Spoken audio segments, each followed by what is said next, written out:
Tov Erev Tov. On continue notre étude. On est à la Piska He. Il est marqué Toratam ou Manutam.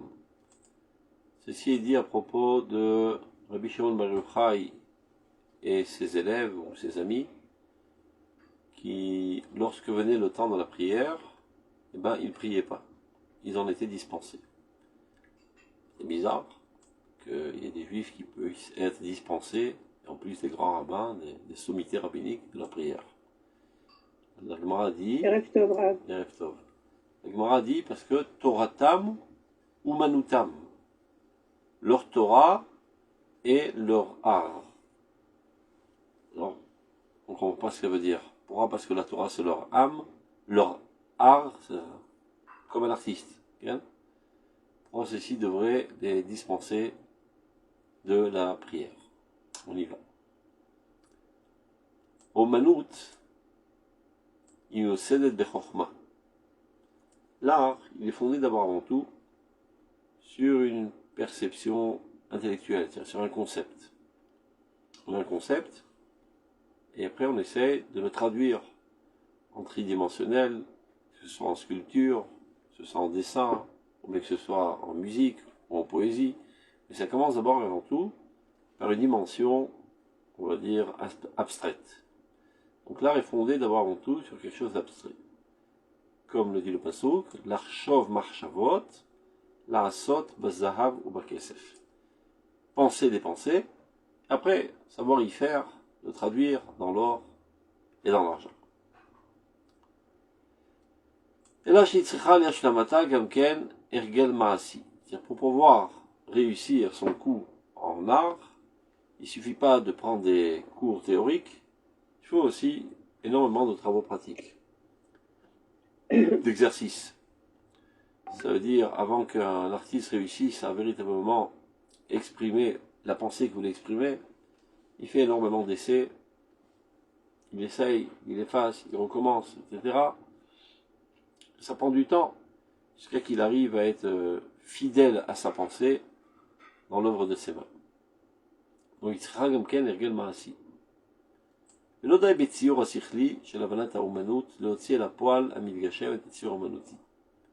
suffit pas d'une perception intellectuelle pour comprendre ce qu'est l'art, pour mettre ça à l'œuvre, et de réussir à traduire dans une œuvre d'art concrète une existence abstraite.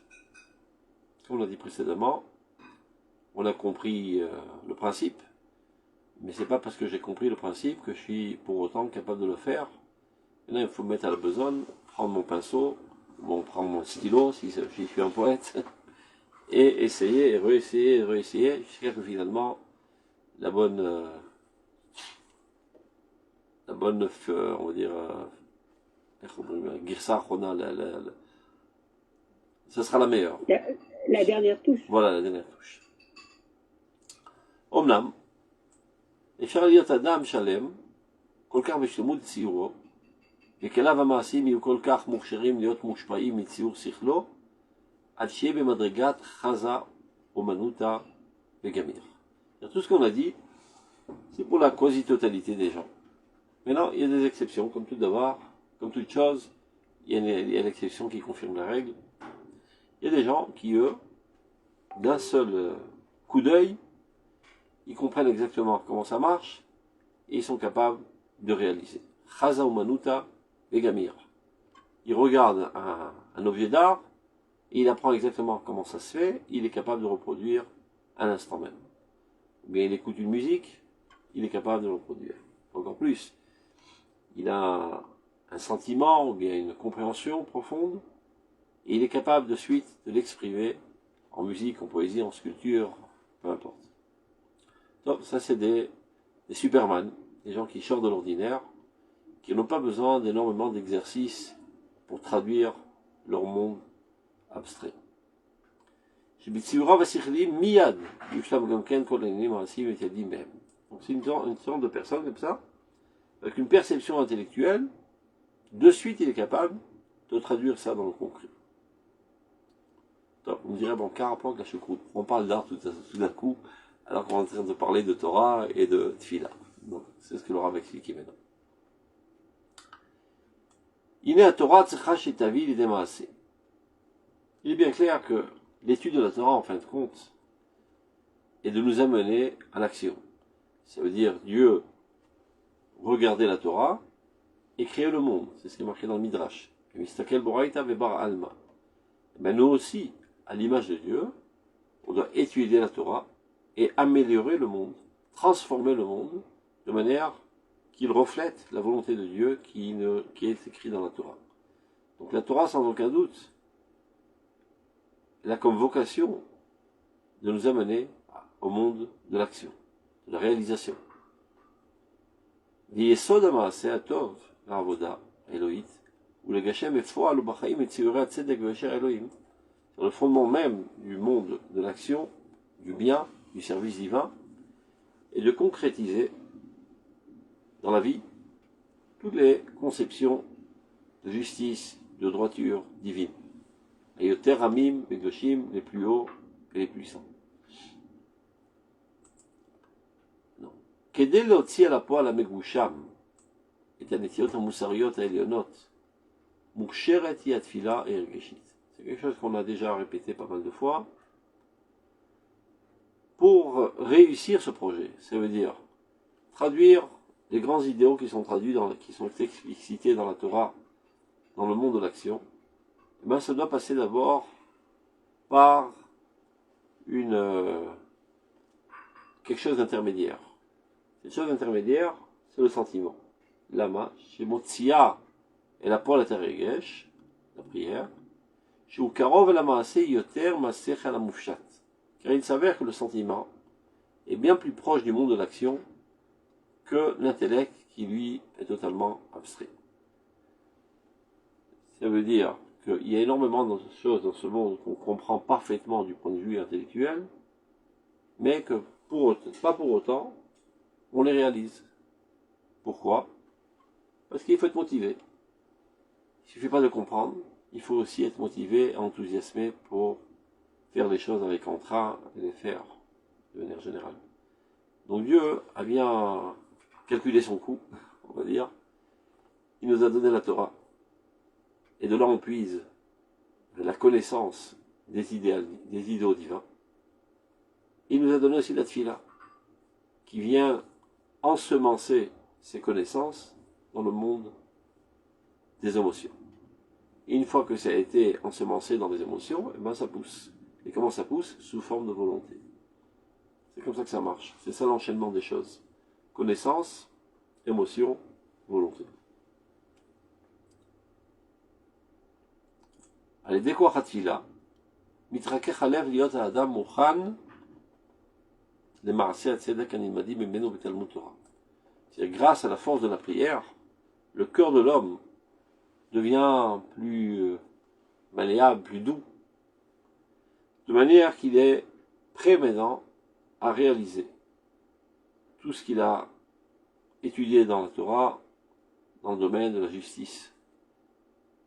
Quand le Rav dit tzedek, moi je traduis par le mot justice, mais en fait c'est pas exact. Il veut dire la tzadikout, le fait d'être tzadik, le fait d'être fidèle à la volonté de Dieu. Betalmud Torah. Ve'alpia unaasa oman tzedek. Et donc c'est comme ça que finalement il devient un artiste de la tzadikout, de la justice, de la volonté de Dieu. C'est-à-dire, comme j'ai dit tout à l'heure, c'est quoi un artiste? C'est quelqu'un qui a une pensée abstraite et qui est capable de la réaliser. Par exemple, quelqu'un qui est amoureux de sa femme, disons, ça arrive parfois. Et il prend son pinceau et il dessine. Mais qui s'y dessine? C'est pas le visage de sa femme.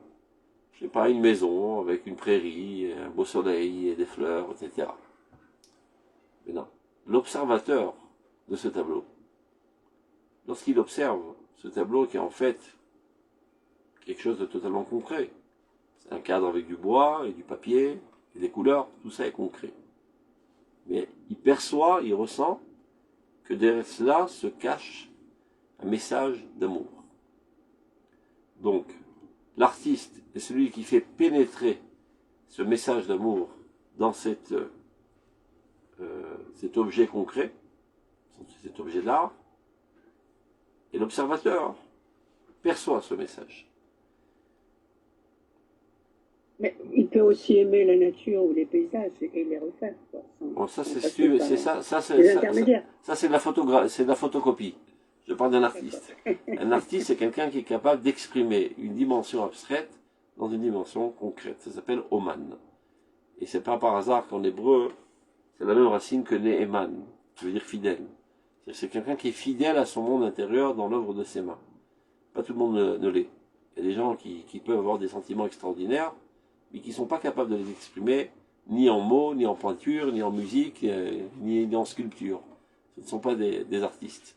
Ça ne veut pas dire qu'ils sont pauvres en sentiments ou pauvres en intellectualisme. C'est-à-dire tout simplement qu'ils n'ont pas cette capacité d'expression dans le monde du concret, des dimensions abstraites. Donc celui qui a cette capacité, c'est un artiste. Eh bien, nous sommes censés être tous des artistes. Ça veut dire, nous rencontrons les idéaux divins qui sont totalement abstraits dans la Torah, on les intériorise dans le monde de nos émotions, et finalement, on les réalise par notre volonté dans le monde du concret. Donc on est censé être tous des artistes, c'est-à-dire de traduire les idéaux divins les plus nobles, les plus abstraits, dans le monde du concret. Donc, les décors fila, mitrakech alev liot adam mukhan lifol le monde. On a vu ça. Valpia, et grâce à la prière, c'est-à-dire si c'était la prière, on n'aurait pas été capable de le faire. Comme j'ai dit précédemment, l'intellect c'est bien, mais c'est pas assez fort encore pour faire bouger nos membres. Maché mérite sotanu, ce qui nous fait courir, c'est un ratson. Et pour déclencher le ratson, la volonté, il faut des émotions. Valpia on a ça, oman atzedek, c'est comme ça qu'il devient un artiste de la justice divine. Comme dit Sratal par exemple, pour me donner un exemple de ce qu'on vient de dire, Umanuto shel adam olamazé, yasim atzmo keilem. Quel est l'art de l'homme dans ce monde-ci? C'est de faire le muet. Qu'est-ce que ça veut dire? Parler, c'est facile. Se taire, c'est plus difficile. Il y a des circonstances dans lesquelles tu as une envie folle de parler. Et la force de caractère, c'est de se taire. Par exemple, il y a quelqu'un qui t'exaspère, et qui t'énerve, et qui t'insulte. Alors ta réaction instinctive est de répondre, et de leur attaquer de plus belle, et lui jeter des flèches. Oh mais si tu as un petit peu de cervelle, tu sais très bien que ça va faire boule de neige. Parce que si tu réponds, ben lui aussi va répondre. Et après toi aussi, tu vas répondre. Et ça risque de mal tourner, finalement, d'en arriver aux mains et d'arriver à des choses non souhaitables. Donc, tu te mords les dents et les lèvres et tu te tais. Et en cela, même tu es un artiste. Tu es un artiste de la noblesse, de la grandeur d'âme, qui est capable de traduire ça dans le monde de l'action. Pas seulement comprendre ses idéaux, mais de les réaliser. Il y a des gens qui ne sont pas capables de le faire. Les paroles leur sortent de la bouche, sans vouloir vexer personne, comme un bébé, ça lui sort dans la couche. Il ne peut pas s'en tenir.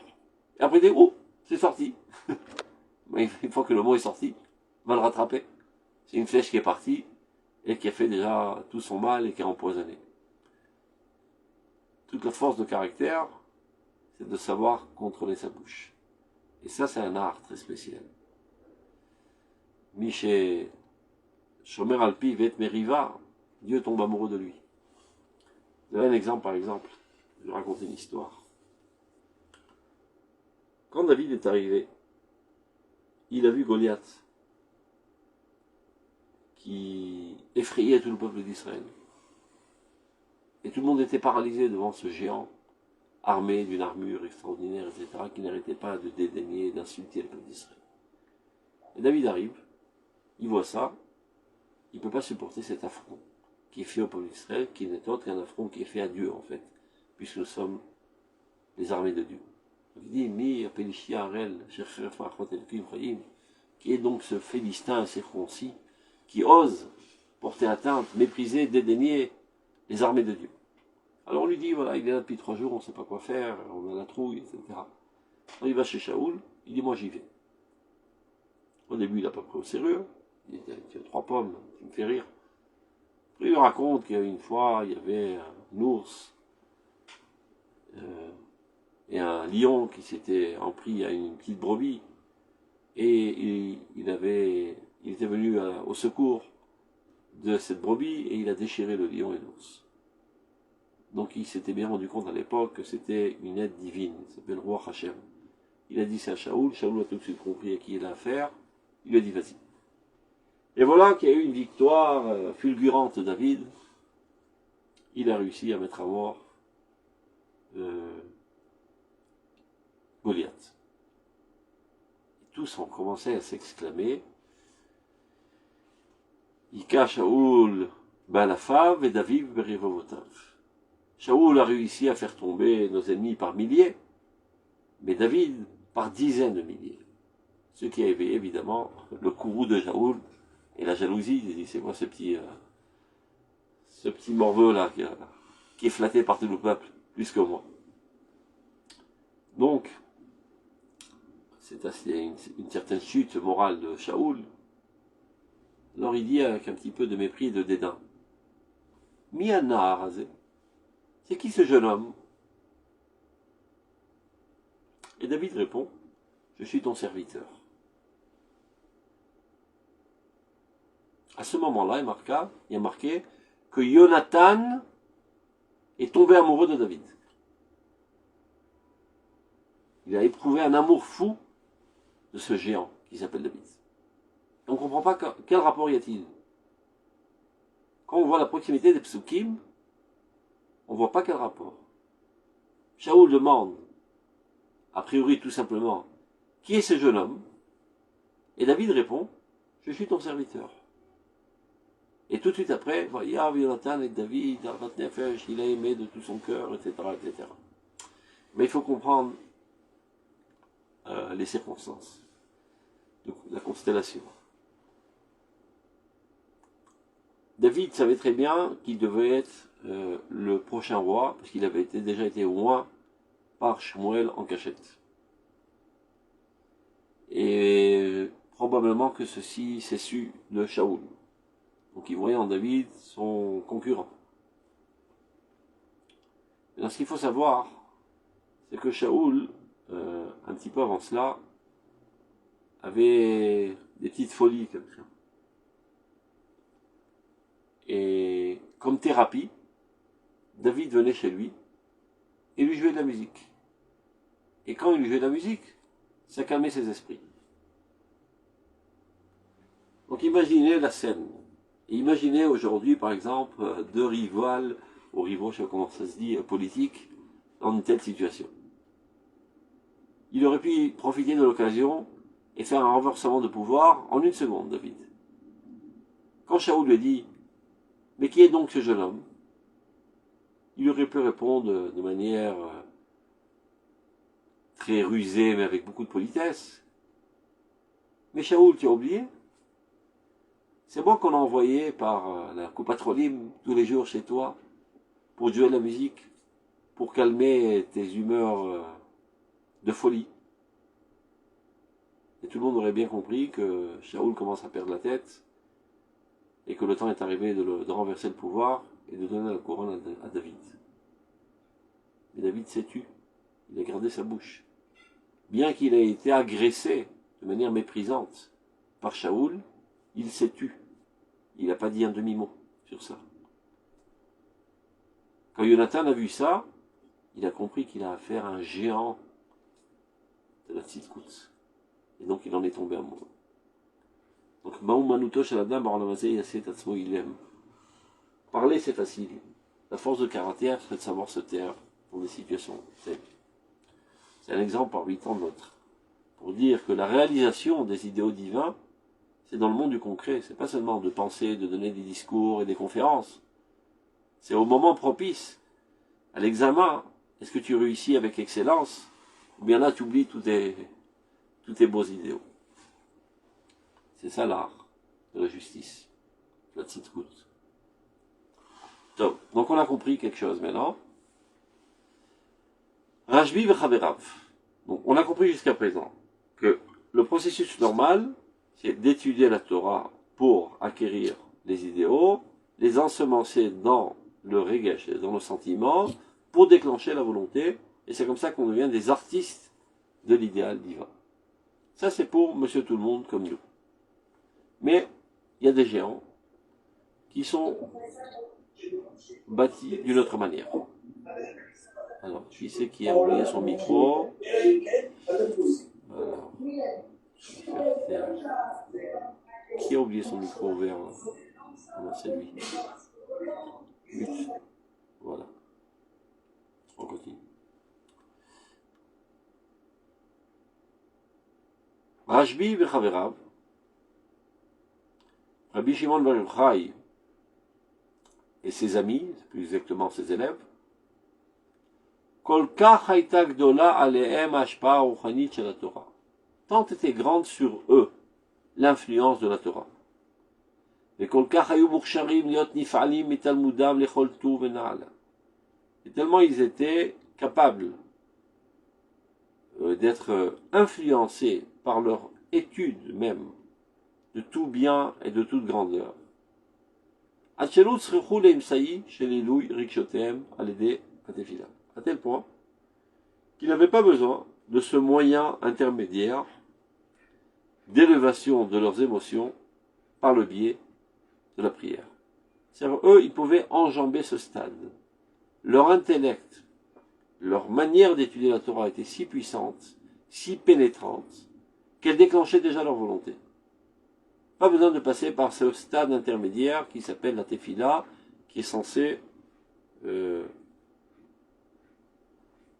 augmenter nos émotions. Toratam be'atzma, ispik al-arshim et tsiurem aruchnim. Leur seule Torah, leur étude de la Torah, était suffisante pour avoir un impact sur toute leur conception spirituelle, si profondément, que ceux-ci déjà en arrivaient à leurs outils concrets, qui sont leurs membres, pour réaliser dans le monde de la réalisation. Ki'inyan, comme on l'a dit précédemment, Chaza umanuta begamir. La quasi-totalité des artistes, ils doivent d'abord comprendre le principe, après faire de l'exercice, et refaire, jusqu'à qu'ils réussissent leur coup. Mais il y en a qui, en un seul clin d'œil, perçoivent de quoi il s'agit, et ils arrivent à réaliser. Et bien, même dans les artistes de la tzidkut, il y a des superman, comme ça, comme Rabbi Shimon bar Yochai et Chaverav, qui par la seule étude de la Torah, il étudiait de manière si profonde, avec tant de, on va dire, de pénétration de la Torah dans leur personnalité, que ceux-ci arrivaient déjà au niveau de leur volonté, sans avoir le besoin de passer par le stade des émotions. Donc, la tfila pour eux était superflue.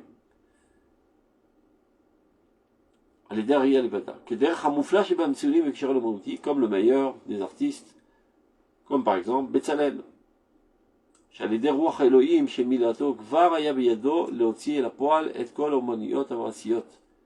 Betzalel, il a tout de suite compris de quoi devait avoir l'air la menorah. Et tout de suite, il a réalisé. Alors il a dit Shema Betzel El Haïta. Son nom. J'ai une petite question, Rav. Il paraît qu'il avait à peine 8 ans, c'est vrai? Je ne sais pas. Midrash. Ça, je ne sais pas. Ah bon? Non. Mais peu importe. C'était quelqu'un qui a réussi en un clin d'œil à réaliser la menorah. Sans en faire beaucoup d'essais, etc. Il a compris le concept spirituel, il a traduit directement. Donc il n'a pas besoin de travaux pratiques.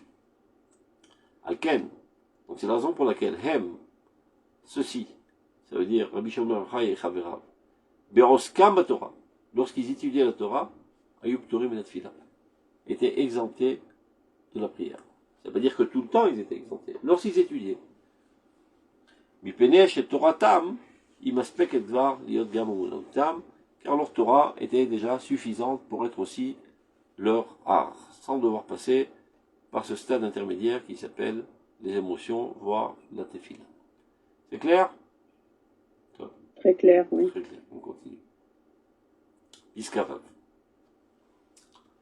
Amar Rabbi Chanin, Amar Rabbi Chanina. Kol hamarich bitfilato, ein tfilato, choseret rekam. Donc Rabbi Chanin, au nom de Rabbi Chanina, nous enseigne. Tout celui qui allonge sa prière, alors sa prière ne revient pas vide. Ça veut dire qu'elle sera exaucée. Tu ne reviens pas les mains vides. Donc, a priori, là on fait la louange de ceux qui prient longuement. Menalan, d'où le sait-on, dit la Gemara, mais Moshe Rabbeinu, de Moshe Rabbeinu. Comme il est dit chez les Emar, va être palel el Hashem, urtivatre va ishma Hashem, elai gabapam aï. Et on sait que là, il a prié énormément de temps, et finalement Dieu l'a exaucé. Rétorque la Gemara, Eni, est-ce que c'est véritablement vrai ce que tu dis? ואמר רבי חיה ברבה, אמר רבי יוחנן, כל המעריך בתפילתו מעיין בה, סוף בא לידי כאב, שנאמר תאכלת ומושכת מחלת הלב. On sait que Rabbi Chaya Baraba, au nom de Rabbi Yochanan, dit exactement le contraire. Que tout celui qui allonge sa tefila et qui s'y approfondit, Marienne Ba, finalement il en arrive à un mal de cœur. Mal de cœur pourquoi? Parce qu'il va être déçu. Il ne va pas être exaucé. Donc il en a un mal de cœur. Comme il est dit chez Neymar, Tochelet memushechet mahalat lev. Tochelet c'est une espérance. Une espérance longue rend le cœur malade. Maïtakante, donc quelle est sa... Comment qui peut réparer ça? Il y a un soc Torah, qui étudie la Torah. Chez Neymar, comme il est dit, Ve'etzraïm ta'ava ba'a. Etzraïm, l'arbre de la vie, qui est la Torah, et alors ton envie viendra, c'est-à-dire ton espérance sera réalisée. Donc on a vu deux opinions contradictoires. L'un qui dit qu'il est bien de prier longuement, et l'autre qui dit au contraire. Si tu pries longuement, tu ne seras pas exaucé, et tu en arriveras finalement à une déception et un mal de cœur. La kashia, dit la Gemara, il n'y a pas de contradiction. Ademarir ou marien, ademarir velo marien. Si vous avez remarqué, il y avait marqué ici que la marir vetilato marien. Marien, ça veut dire il lit profondément, il s'approfondit, il essaie de comprendre. Donc ça dépend, il dit. Quand on a dit que ça fait mal au cœur, et donc parce que tu n'es pas exaucé, c'est quand tu es marien. Quand tu étudies la prière. Et quand on a dit qu'au contraire, quand tu allonges ta prière, tu es exaucé, l'omarienne, tu n'étudies pas la prière. Bon, qu'est-ce que ça veut dire tout ça?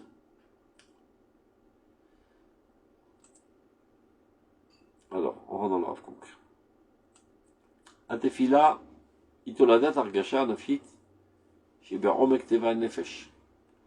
Vasechel raoui leshamesh la rak akdama v'yesod. Atefila, la prière, elle découle du sentiment de l'âme, qui se trouve profondément ancré dans l'âme.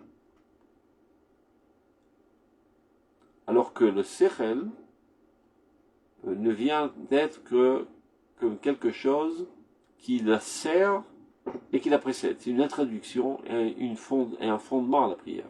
Ce n'est pas une partie intégrale de la prière, c'est une préparation. Donc ça vient au service de la prière en tant que préparation. Chez Kol Machiyeh Sichlo Yuterzach, évidemment, plus son intellect est plus pur, plus aiguisé.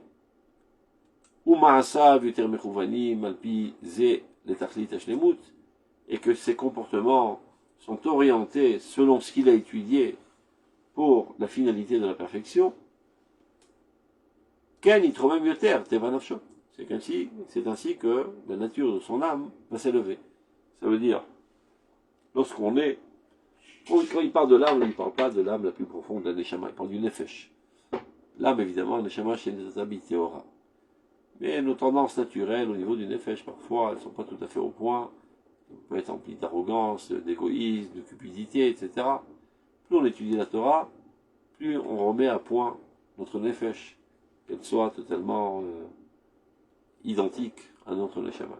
Donc plus on étudie la Torah, car il trouve même Eter Teva Nefesh, plus s'élève la nature de notre nefesh.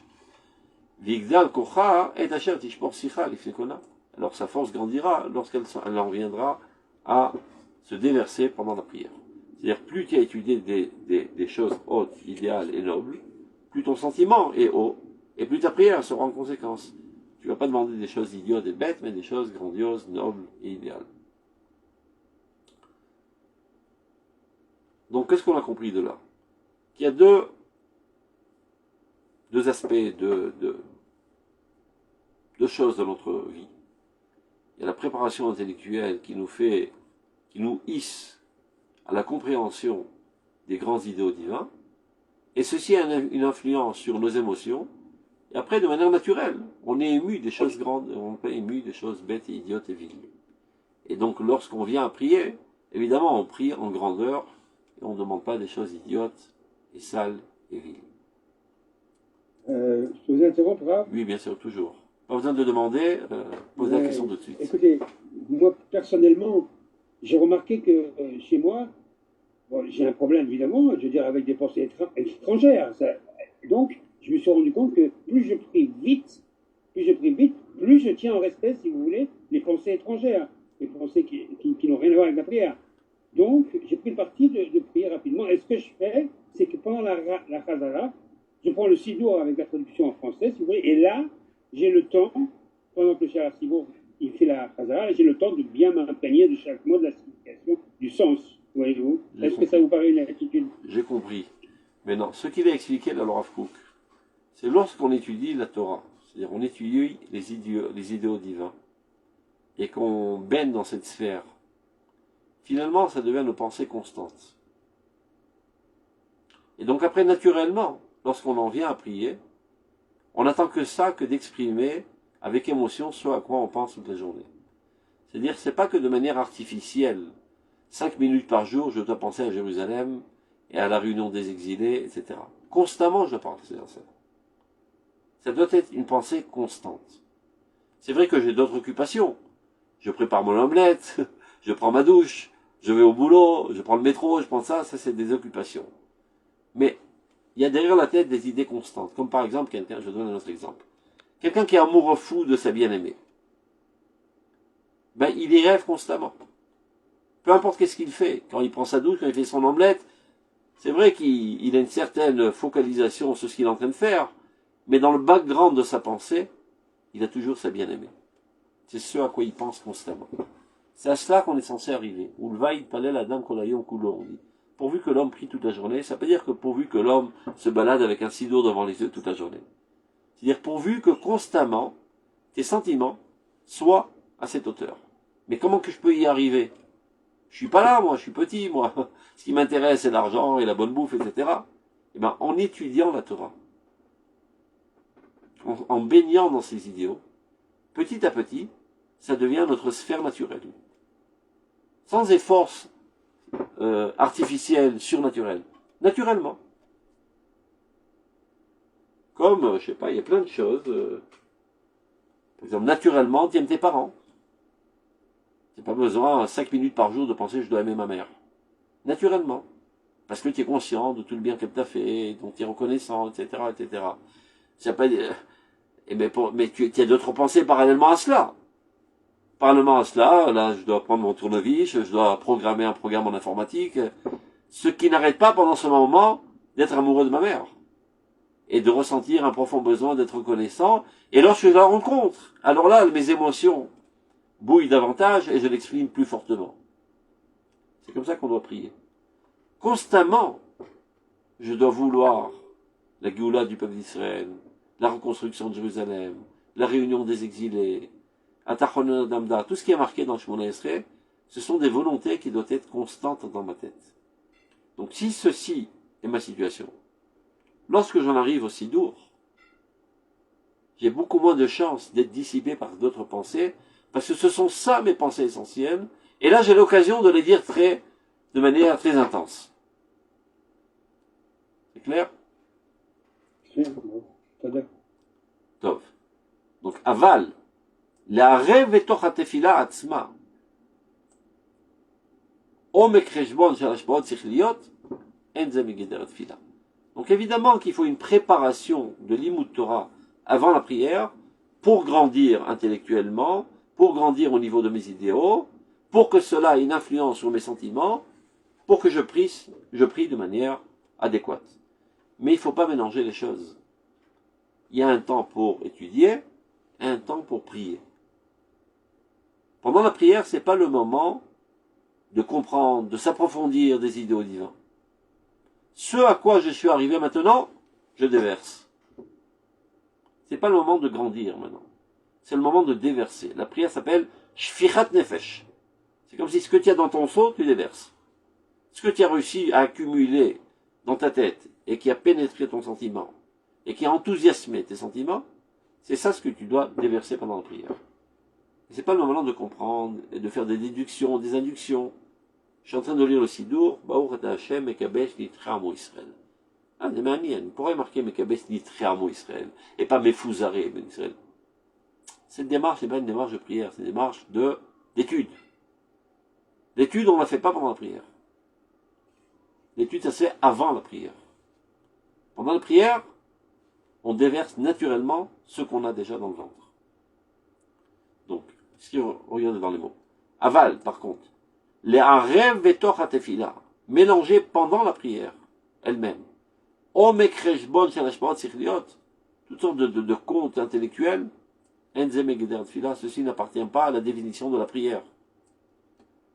Qui bémet, chok hatefila, vekolikar sgulata, et des noms qui sont kishur sichli et gioni. Je sais pas bekreshbon. Ça ne rentre pas en compte du tout pendant la prière de rentrer des considérations intellectuelles. Qui me les mal à miser. Plus haut que cela. En fait, je viens exprimer la profonde nature de mon âme. Qui évidemment s'est améliorée et s'est exprimée davantage par l'étude de la Torah. Mais là, j'en suis à une démarche naturelle et non pas intellectuelle. L'intellectuel, c'est un petit peu, parce qu'il nous dérange, c'est un petit peu artificiel. Alors que le sentiment est bien plus naturel. Il n'y a qu'à voir. Le sentiment, il est plus difficile à être partagé avec une autre personne que l'intellect. Ça veut dire, si j'ai compris une équation, comment la solutionner, je peux te l'expliquer, et tu sais exactement ce que je sais. Il n'y a aucune différence entre nous. Mais ce que moi je ressens envers X, Y, Z, je ne peux pas te le transmettre. Imagine par exemple, j'ai un ami d'enfance, avec qui j'ai des liens très très intimes. C'est créé entre nous une intimité très émotionnelle. Et un jour, on te rencontre dans la rue, je te présente, voilà. Fais connaissance avec mon ami. Bon, c'est des mots. Tu n'arriveras jamais au même niveau d'intimité auquel je suis arrivé sans passer tout ce processus d'années ensemble. Donc le regesh, il passe moins facilement que le sechel parce qu'il est plus naturel, il est plus vécu, il est plus puissant. Sechel, sarakol, c'est une accumulation de données dans la cervelle. C'est pas quelque chose de vécu encore. C'est pas vivant. Dans la prière, ça doit être vivant. Rempli de vie.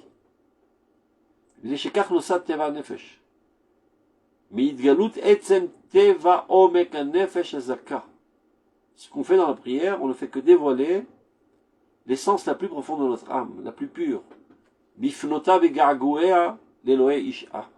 Lorsqu'elle se tourne avec énormément de languissement vers le Dieu délivreur. Alken.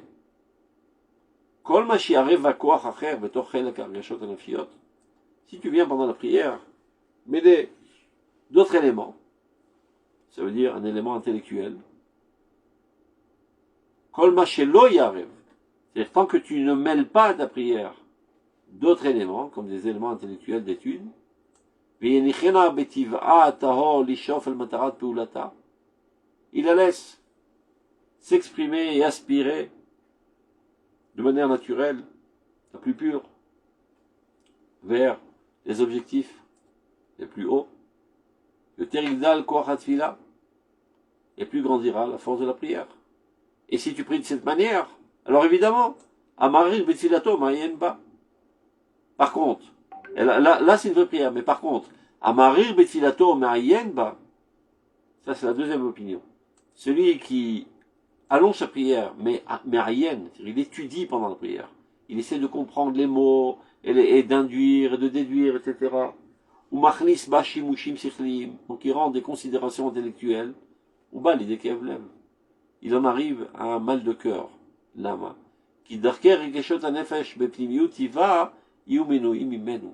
Parce que ça va barrer ta démarche émotionnelle. Il faut savoir, il y a certaines situations dans la vie dans lesquelles il ne faut pas mêler des considérations intellectuelles. Ça risque de tuer les émotions. Imagine, pour donner un exemple que vous connaissez tous, tu es dans une situation très romantique avec ta femme. Et tu essaies d'analyser la situation de l'extérieur avec des considérations intellectuelles. Tu as tué l'événement. Tu tues l'événement sur place. Le sechel, il est froid. Le regash, il est chaud. Le regash, c'est un feu. Le sechel, c'est de l'eau. Le sechel, parfois, il peut tout tuer. On n'a rien contre le sechel, c'est le roi de la personnalité, etc., etc. Mais il faut savoir chaque chose en son temps. Là, je suis en train de prier. Je déverse mes émotions de manière la plus naturelle avec Akadosh Baruch Hu. Et c'est pas le moment de faire des analyses intellectuelles. C'est prendre un bistouri et commencer à découper dans la chair vive. Ça va mettre à mort le Regesh. Donc, Evan Shirtse Liten Lahem Drachim Serli, donc ici, il essaie de donner un aspect intellectuel à sa prière. Et finalement, il n'en arrivera pas à son objectif, parce qu'il ne va pas être exaucé puisqu'il n'a pas prié. Au lieu de prier, il a fait 1 heure d'étude, ou je sais pas, un quart d'heure. Ah, par contre, s'il veut se parfaire en compréhension intellectuelle, pour que ses sentiments s'élèvent à la hauteur de ses compréhensions, de ses conceptions. Parce que les sentiments d'eux-mêmes, parfois ils peuvent arriver à des choses basses. Il faut savoir élever nos sentiments, nos émotions. Donc comment qu'on les élève? En baignant dans une sphère intellectuelle de la compréhension des idéaux divins, à plusieurs reprises, constamment, finalement, naturellement, nos sentiments s'élèvent à cette sphère. Donc, donc ça, c'est pas le rôle de la fila, c'est le rôle de l'étude. Kim Torah ici. Ceci, on arrive à l'acquérir dans l'étude.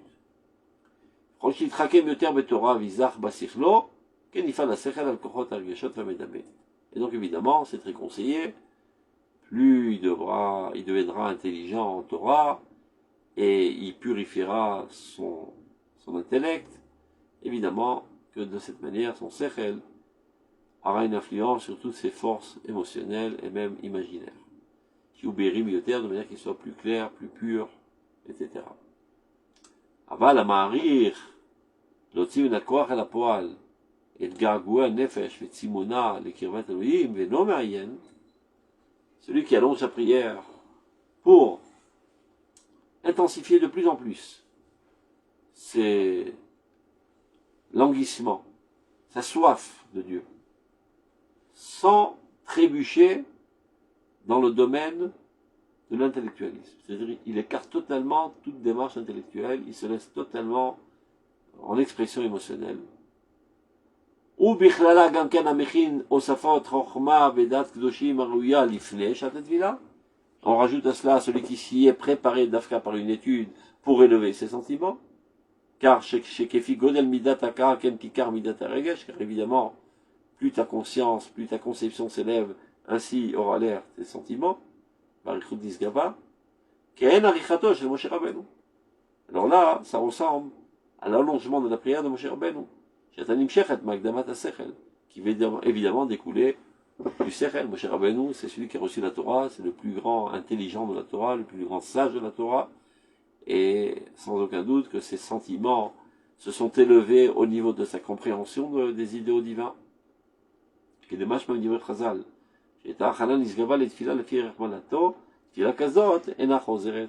une telle prière ne revient pas bredouille, elle est exaucée. Donc on va résumer parce que c'est assez complexe la formulation. On a vu dans la Gemara, a priori, deux approches contradictoires. Une qui dit qu'allonger sa prière, c'est quelque chose de souhaitable, et l'autre qui dit a priori qu'allonger sa prière, c'est quelque chose de non souhaitable. Mais quand on s'approfondit davantage, on remarque que dans le texte de la deuxième opinion, il est marqué Marir ou Marien. Pourquoi il a allongé? Parce qu'il s'est arrêté sur des considérations intellectuelles pendant la prière. Donc ça lui a pris du temps. Il a vu ce mot, il dit que c'est bizarre, pour ce mot, il a commencé à s'approfondir. Il y a un autre mot, et cette phrase, et cette formulation, et pourquoi cette pisca de la prière se trouve avancée là. Donc il s'est laissé aller finalement dans des considérations totalement intellectuelles. Donc il est totalement sorti de la définition de la prière. Il ne se trouve plus dans une prière.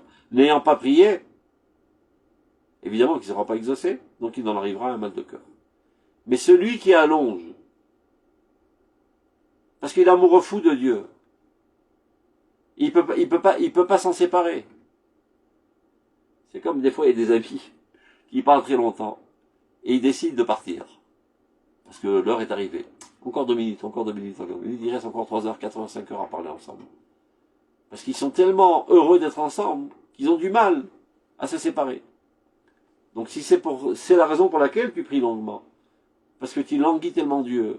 Tu es tellement heureux de déverser tes supplications à Dieu, d'exprimer tes vœux les plus hauts, les plus nobles à Dieu. Tu te sens bien dans cette ambiance, tu n'as pas envie de quitter Dieu. Si tu pries de cette manière, évidemment que ta prière sera exaucée. C'est clair? Top. Je crois qu'on va arrêter là parce que la troisième pisca, elle est trop compliquée. On n'aura pas le temps de la terminer. Oui. Moi j'ai une question. Alors très bien, c'est le temps de poser des questions parce que la troisième est trop compliquée. Allez-y.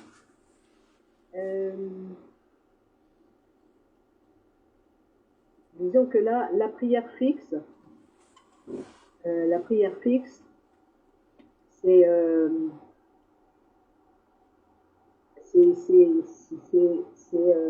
réglementé. Enfin, réglementé. Bon.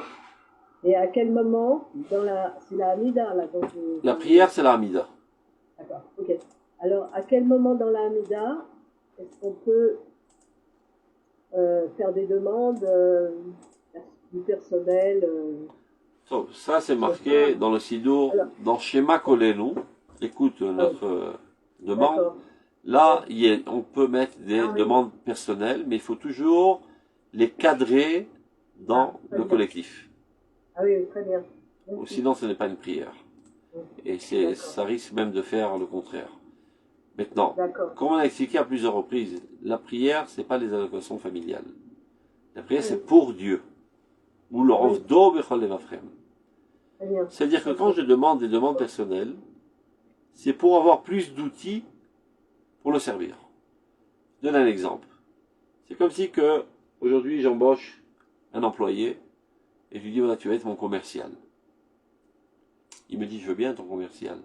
Et pour réussir au mieux ma mission, il faudrait que j'ai une bonne bagnole, un bon téléphone et une bonne paye. Pour m'adonner au mieux à ta mission. Et ce qui m'intéresse vraiment, c'est ta mission. Évidemment, lorsqu'on parle d'un vrai employé, il n'y a pas quelqu'un qui est venu pour le fric. C'est-à-dire qui travaille pour la bonne cause. Et donc de même, nous on est au service de Dieu. On veut faire apparaître dans ce monde ses idéaux. Mais il dit, mais mon Dieu, mais si j'ai toujours mal au ventre et mal à la tête et mal au dos, je suis pas fonctionnel. Donc pour toi, guéris-moi. Évidemment, on ne peut pas être hypocrite avec Dieu. Parce que Dieu sonde les cœurs et sonde les cervelles, et c'est exactement ce qu'on pense. On ne peut pas dire des mots, stam. Comme je disais tout à l'heure, la prière, c'est pas quelque chose d'artificiel qu'on fait 5 minutes par jour. On prie constamment. Atfila matmedet neshama. C'était la première pisca qu'on a étudiée. La prière constante de notre âme. Constamment, on doit baigner dans cette ambiance. Constamment, on doit vouloir la volonté de Dieu. Et à des moments spécifiques, on l'exprime en mots. Et en plus d'intensité de nos émotions. Donc de dire de manière artificielle, c'est comme de passer la pommade et faire l'hypocrite. Oh mon Dieu, donne-moi une bonne paye pour que je puisse te servir. Dieu n'est pas dupe. Il sait exactement ce que tu penses. Il faut véritablement le penser. De savoir que toute ma vie, je suis là entre guillemets, pour aider Dieu à se dévoiler. Parce que c'est comme ça qu'il a conçu son monde. Pour qu'il y ait du bien dans le monde, ça veut dire qu'il y ait du bien dans le cœur des hommes. Le bien ne pourra pas apparaître dans ce monde tant qu'il y a du mal dans le cœur des hommes. La miséricorde divine ne peut pas apparaître dans ce monde tant que les gens sont crapuleux. Ça veut dire comment que la divinité apparaît dans ce monde? Par nous et à travers nous. Nous sommes les envoyés de Dieu. Mais on peut dire les Ezrat Hashem. Les Ezrat Hashem Bagiborim. On vient à l'aide de Dieu. C'est pas que Dieu nous aide. Dieu n'est pas notre apprenti. Nous sommes à son service. Donc, on peut insérer des bakashot pratiyot, mais les laisser dans le cadre toujours du klal et le cadre surtout de la divinité dans ce monde. Donc, sorti du Shmona Esrei et du Shema Israël. okay. Kol hayeter, c'est la même chose? J'ai pas compris la question. Répétez. Vous parlez du Shmona Esrei, c'est ça la tfila. C'est le cœur de la prière, c'est l'essentiel. Moi, je rajoute le Shema Israël, je le rajoute, évidemment. Et tout le reste. C'est très bien. Évidemment qu'on doit tout prier. Mais je voulais dire que le cœur Non, essentiel... mais dans cette perspective. C'est le Shmona Esrei. Le Shmona Esrei, c'est le cœur de la prière. C'est ça la tefila, la Hamida. Oui, le reste, c'est une préparation. C'est une préparation. C'est comme on échauffe le canon avant de tirer l'obus. Donc on fait des louanges de Dieu.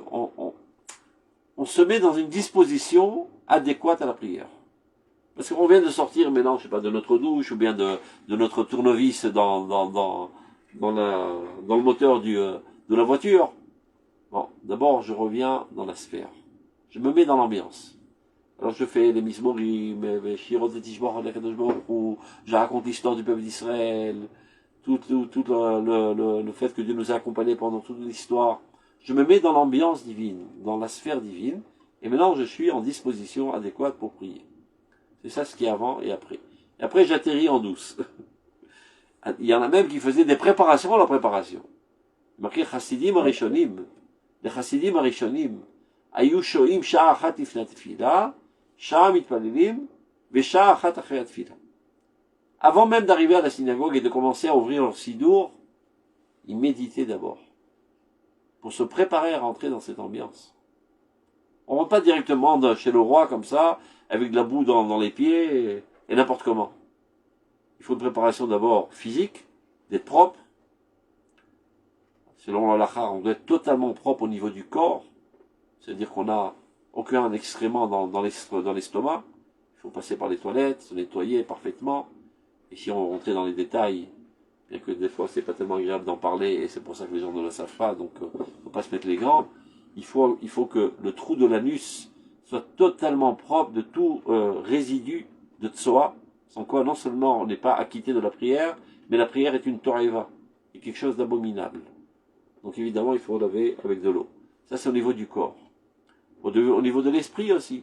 Il faut s'écarter de toutes choses idiotes, évidemment, de toutes sales pensées, etc. On débarque pas comme ça en catastrophe à la synagogue, hop, on prend le sidour, Shmona Esrei. C'est comme si que tu as un rendez-vous très important avec le roi. Et ben déjà la nuit d'avant, tu dors pas. Et tu te prépares, et quel mot je vais dire, et j'ai bien arrangé ma chemise, et bien arrangé ma cravate, et je suis propre, et j'ai une bonne odeur, et je suis concentré sur ce que je veux dire, je n'ai qu'une minute avec lui. C'est comme ça qu'on rentre prier. Donc tout, déjà, depuis le début des corbanotes, etc., c'est une préparation. Et même avant d'oser ouvrir le sidour, il faut se préparer. Préparer corporellement, préparer psychologiquement, mentalement, etc. Mais pour en arriver finalement à la centrale nucléaire de la prière, c'est le Shmona Esrei. C'est là la rencontre la plus intense avec Akadosh Baruch Hu. Et après cette rencontre intense, il faut commencer à atterrir dans ce monde. Donc on descend petit à petit. C'est le reste. Il est préférable arabe aussi de connaître bien les mots et le sens. Hein. Évidemment. Ça, rien à dire. C'est pas facile. Donc si on connaît pas l'hébreu, il faut prendre un livre en français, une bonne fois pour toutes, et s'attarder sur les mots, et étudier la prière, etc. Sans quoi, c'est juste... Tov, portez-vous bien, Shabbat Shalom. Merci beaucoup. Merci beaucoup. Shalom, shalom. Merci beaucoup. Shalom. Je peux éteindre.